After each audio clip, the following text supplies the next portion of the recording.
अंबरनाथ शहरातील नागरिकांच्या घरी रहिवासी सोसायटीमध्ये परस्पर नागरिकांना न विचारता वीज वितरण कंपनीकडून केंद्र सरकार पुरस्कृत RDSS स्कीमचे TOD metre smart prepaid meter बसवण्याची मोहीम सुरू असून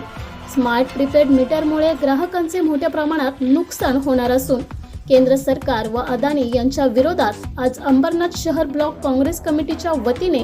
शहर अध्यक्ष ॲडव्होकेट कृष्णा रसाळ पाटील यांच्या नेतृत्वाखाली वीज वितरण कार्यालय अंबरनाथ पश्चिम येथे निषेध आंदोलन काढण्यात आले। तसेच अंबरनाथ शहरात TOD मीटर नागरिकांच्या परवानगीशिवाय लावू नये असे निवेदनही देण्यात आले। या आंदोलनात महाराष्ट्र प्रदेश महिला काँग्रेसच्या प्रदेश सचिव अनिता प्रजापती, माजी नगरसेवक विलास जोशी, अंबरनाथ शहर काँग्रेस प्रशासन व संघटन सरचिटणीस रोहित कुमार प्रजापती, सरचिटणीस नंदू देवडे, सायरा सय्यद, गोपाल राय, राजेंद्र मिश्रा, शंकर गायकवाड, अजिंक्य सावंत, अब्दुल गनी पिरजादे, पुष्पा पणीकर, रईस शेख, अन्ना भालेराव, शोभा बांगर, दीपक भोईर, बानो सय्यद, दिलारा खान, सलीम खान, जगदीश तेलंगे आणि असंख्य कार्यकर्ते उपस्थित होते। Bureau report